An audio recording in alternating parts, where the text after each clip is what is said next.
Hello दोस्तों, आप सभी का बहुत बहुत स्वागत है। कैसे हैं आप सब? उम्मीद करता हूं आप सब बहुत अच्छे होंगे। मैं हूं आपका दोस्त गौतम दीक्षित और हम लोग बात कर रहे हैं विद्यार्थी स्टडी पॉइंट पर। हमारे चैनल विद्यार्थी स्टडी पॉइंट में आप सभी का एक बार पुनः बहुत बहुत स्वागत है। तो आज जो हमारा टॉपिक हमने शुरू किया है, हमारा भारतीय संविधान एक समग्र अध्ययन, इस विषय पर हम लोगों ने कल भी यानी 11 जनवरी को भी कुछ बात की थी। आज राष्ट्रीय युवा दिवस है। आप सभी को राष्ट्रीय युवा दिवस की भी बहुत बहुत शुभकामनाएं। स्वामी विवेकानंद जी का जन्म दिवस है आज। इस शुभ अवसर पर आप सभी को इस युग प्रणेता को स्मरण करते हुए आप सभी को बहुत बहुत शुभकामनाएं। आज हमारा टॉपिक है भारतीय संविधान का ऐतिहासिक पृष्ठभूमि।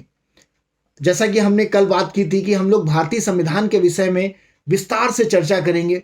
उस विस्तार से चर्चा करने के क्रम में हमने बात की थी कि हम इस विस्तृत टॉपिक को कवर करने के लिए एम लक्ष्मीकांत की जो पुस्तक भारतीय राज्य व्यवस्था, हम उसका सहारा लेंगे तथा इस टॉपिक को और ज़्यादा क्लियर करने के लिए एनसीईआरटी की पुस्तकों का सहारा लिया जाएगा तथा कानून पब्लिकेशन की बुक जो पुस्तक है हमारा संविधान, हम इन सभी पुस्तकों का सहारा लेते हुए एक जो उसमें सबसे महत्वपूर्ण बिंदु हैं उन सभी को निकाल के मैं आपके लिए लेके आऊँगा और हम लोग इसी विषय पर आगे बढ़ेंगे।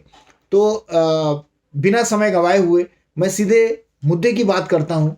जैसा कि आज हमारा टॉपिक है ऐतिहासिक पृष्ठभूमि हमारे भारतीय संविधान की। तो मित्रों, जैसा कि हम लोगों ने कल चर्चा की थी कि हमारा भारतीय संविधान कोई एक दिन में या अचानक से 26 जनवरी 1950 को जो हमारे पूरे भारतवर्ष में जो लागू हो गया हमारा संविधान, या 26 नवंबर 1949 को जब वो हस्ताक्षरित हुआ तो 2 वर्ष 11 माह और 18 दिन के बाद जब ये भारतीय संविधान बन के तैयार हुआ था, तो ये इस संविधान की जो तात्कालिक पृष्ठभूमि थी वो सन 1934 में मिस्टर एम एन राय, जो कि भारत में साम्यवाद आंदोलन के प्रणेता थे, उनकी सलाह पर, उनके सुझाव पर एक 1946 में संविधान सभा का गठन किया गया था। ये जो संविधान सभा थी, इस संविधान सभा ने 2 वर्ष 11 माह और 18 दिन में निरंतर बैठकें करके एक भारतीय संविधान की रचना की थी। मित्रों, यहाँ पर बताने योग्य बात यह है कि जो हमारा भारतीय संविधान है ये पूरी दुनिया के बेहतरीन संविधानों को अध्ययन करके बनाया गया है। इस हमारे भारतीय संविधान में जो सभा गठित की गई थी उसमें पूरे विश्व के उस समकालीन जितने भी कॉन्स्टिट्यूशन थे उनका अध्ययन किया गया तथा अध्ययन करने के बाद उन सब में से जो कुछ भी बेहतर लगा हमारे इन नीति नियंताओं को, इन्होंने वहां से वो चीजें उठाई और हमारे संविधान को निर्माण करने की आधारशिला रखी। लेकिन फिर भी मैं यहां पर एक बात और जोड़ना चाहता हूं इस बात के साथ कि ठीक है, हमने मूल अधिकार कहीं से लिए, हमने नीति निर्देशक तत्व कहीं से लिए, हमने मूल कर्तव्य कहीं से लिए, ये सब अभी हम चर्चा करेंगे। और ये हमारे सभी जो हमारे विद्यार्थी हैं उन सभी को पता है, सब हम लोग रटते रहते हैं कि ठीक है भाई, आयरलैंड से नीति निर्देशक तत्व लिए गए हैं, ठीक है, या जो हमारा संविधान में जो बदलाव आते रहते हैं या संविधान में जो भी अचानक से परिवर्तन आते हैं वो हम संविधान के जो मूल भाग हैं वो कहीं ना कहीं से उनको उधार स्वरूप लिया गया है। कुछ लोगों ने तो हमारे भारतीय संविधान को उधार की पोटली तक कहा है, लेकिन ये कहना बिल्कुल ही गलत है। हमारा संविधान, जिसका खुद का इतिहास लगभग 150 साल से ज़्यादा पुराना है। मित्रों, मैं बात करना चाहता हूँ हमारे भारत का जो संविधान है, इसका निर्माण, इसकी जो परतें हैं वो 1773 के कंपनी शासन के रेगुलेटिंग एक्ट से जुड़ी हुई हैं।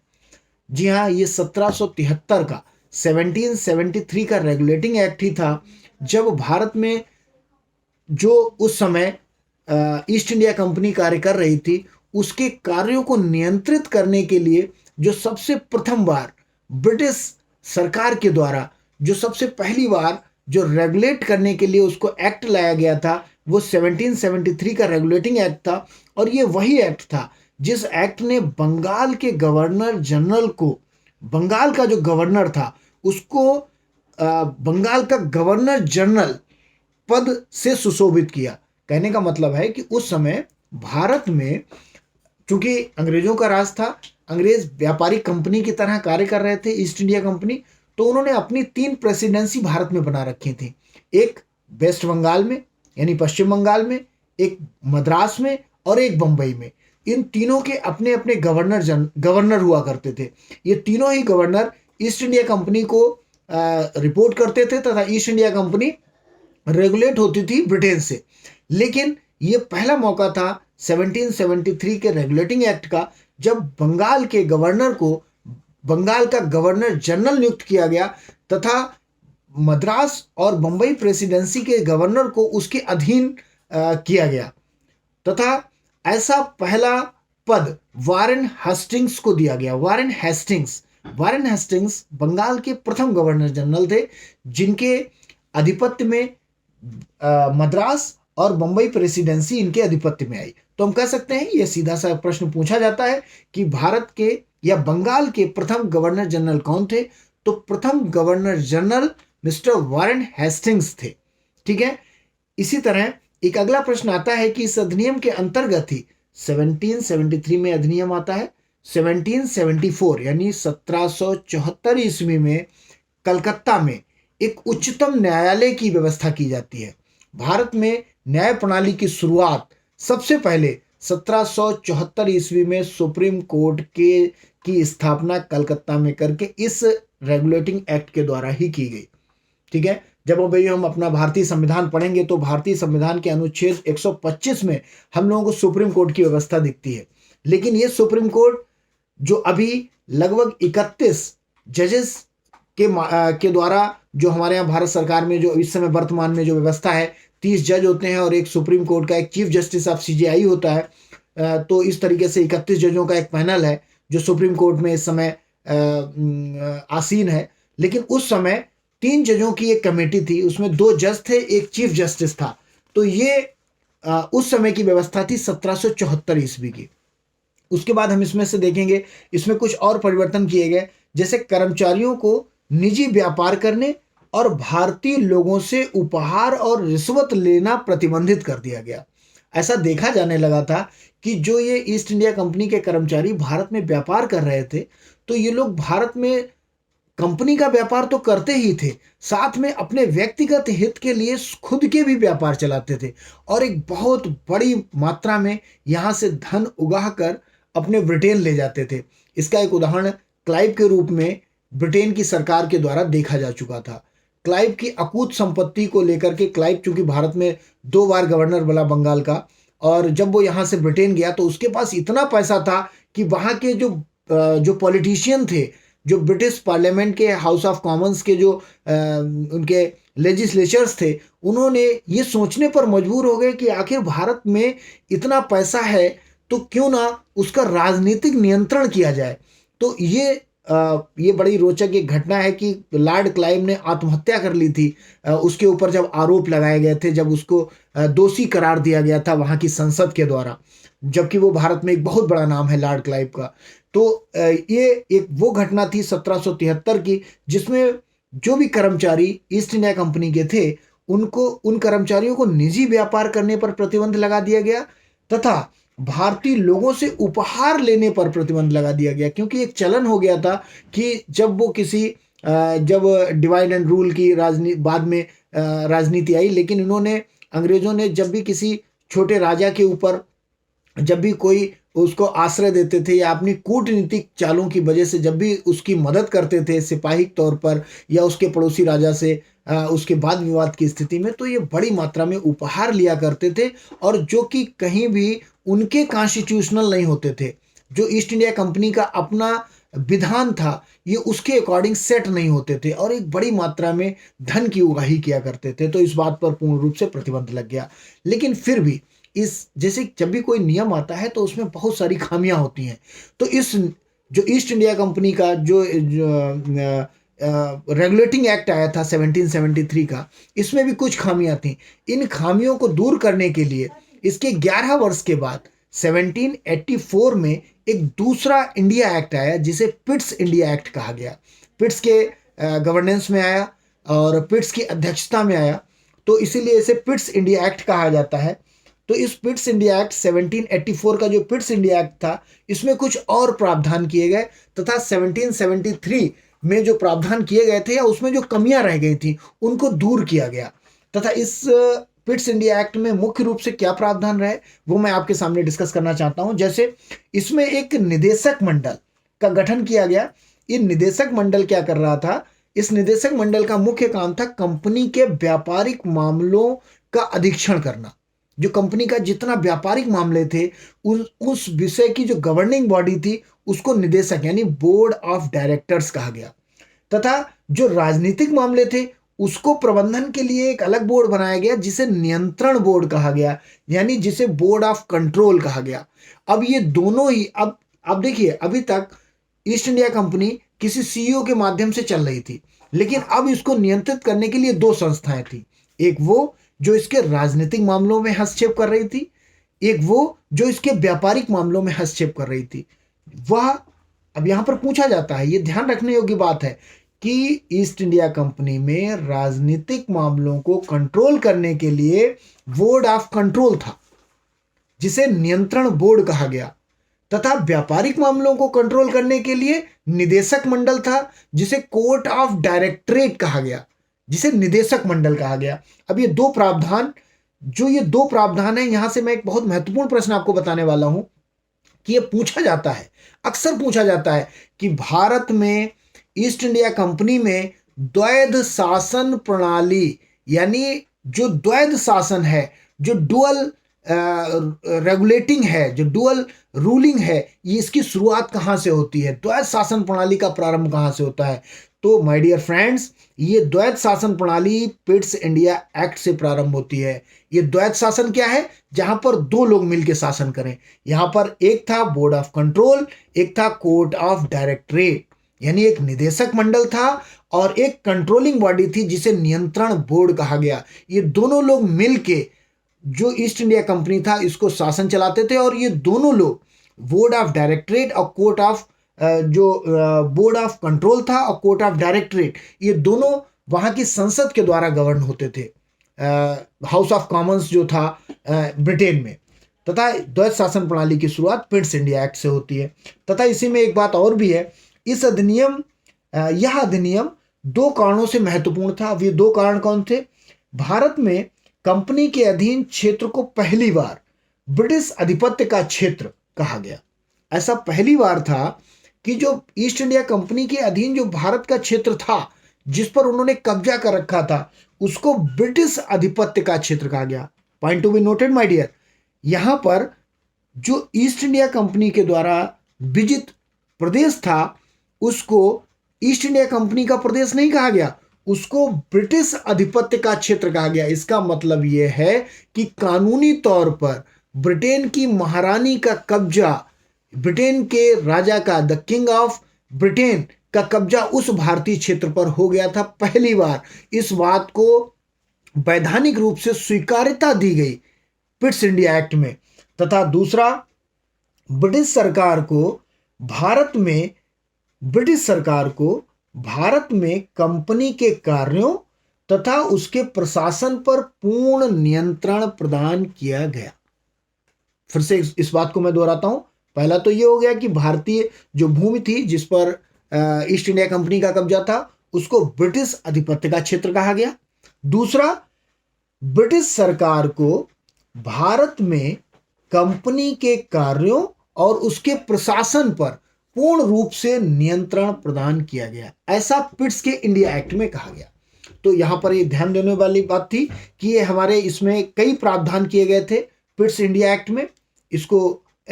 इसकी अभी मैं पीडीएफ इसके साथ शेयर करूंगा, ये पेज आपके साथ शेयर करूंगा। इस पेज को आप स्टॉप करके इसको आप नोट डाउन कर सकते हैं। तथा इसके बाद जो चार्टर एक्ट है जिसको सबसे बेहतरीन ढंग से अभी हमें यह समझना है, वो चार्टर एक्ट था 1833 का चार्टर एक्ट, चार्टर अधिनियम 1833। इस चार्टर अधिनियम में कुछ और नए प्रावधान किए गए थे। ये वो चार्टर एक्ट था जिसमें जो बंगाल का गवर्नर जनरल था उसको भारत का गवर्नर जनरल कहा गया। भारत, पूरे भारत का गवर्नर जनरल, ये बहुत इंपॉर्टेंट क्वेश्चन है। ये कई बार पूछा जाता है कि भारत का गवर्नर जनरल कब, कौन था और कब बना। तो ये 1833 का चार्टर अधिनियम था जिस अधिनियम के माध्यम से बंगाल के गवर्नर जनरल को भारत का गवर्नर जनरल कहा गया। और ये पहला गौरव लॉर्ड विलियम बेंटिक को प्राप्त हुआ। लॉर्ड विलियम बेंटिक साहब 1833 ईस्वी में भारत के गवर्नर जनरल थे, जो कि तदनंतर 1828 ईस्वी के आसपास से बने थे। तो 1833 में वो तत्कालीन गवर्नर जनरल थे बंगाल के, उनको भारत का गवर्नर जनरल कहा गया। तथा ईस्ट इंडिया कंपनी की एक व्यापारिक निकाय के रूप में की जाने वाली गतिविधियों को समाप्त भी कर दिया गया। अभी 1833 का एक ऐसा अधिनियम आया जिसमें ये ईस्ट इंडिया कंपनी से कह दिया गया कि जनाब अब आप व्यापार करना बंद कर दीजिए, अब आपका कार्य व्यापार करना नहीं है। भारत में रानी, ब्रिटेन की महारानी के बिहाफ पर उनके सिग्नेचर से आपको हिंदुस्तान में विजित प्रदेशों पर शासन करना है। तथा उस ये शासन प्रणाली की व्यवस्था आधिकारिक तौर पर एक घोषणा 1833 में जब भारत का प्रथम गवर्नर जनरल नियुक्त किया गया लॉर्ड विलियम बेंटिक को, वहां से प्रारंभ होती है। ठीक है, यानी व्यापारिक कंपनी की समाप्ति। ये प्रश्न पूछा जा सकता है कि ईस्ट इंडिया कंपनी के व्यापार की समाप्ति किस अधिनियम के द्वारा की गई, या किस भारत शासन अधिनियम के द्वारा ईस्ट इंडिया कंपनी को यह घोषित किया गया कि भारत में व्यापारिक कंपनी के तौर पर उसकी समाप्ति की घोषणा की जाती है। तो ये 1833 में ही घटित हुआ। उसके बाद एक ईस्ट चार्टर एक्ट 1833 में सिविल सेवकों के चयन के लिए खुली प्रतियोगिता का आयोजन शुरू करने का प्रयास किया गया। ध्यान रहे, 1833 में सिविल सेवक, जिसे उस समय आईसीएस कहा जाता था, यानी भारतीय सिविल सेवा जो थी, उसकी प्रारंभ नहीं हुआ, बल्कि उसके ये प्रतियोगिता का आयोजन शुरू करने का प्रयास किया गया। लेकिन ये प्रयास सफल क्यों नहीं हुआ? क्योंकि उस समय तत्कालीन जो कि पिट्स इंडिया एक्ट से कोर्ट ऑफ डायरेक्टर्स थे, वो इसके विरोध में थे। कोर्ट ऑफ डायरेक्टर कौन थे? जिनका व्यापार पर पूर्ण नियंत्रण था, यानी पैसे वाले लोग थे। ये वो लोग थे जो सरकार को, वहां की सरकार को बड़ी फंडिंग करते थे, जिनका व्यापार पर नियंत्रण था, यानी कोर्ट ऑफ डायरेक्टर्स थे।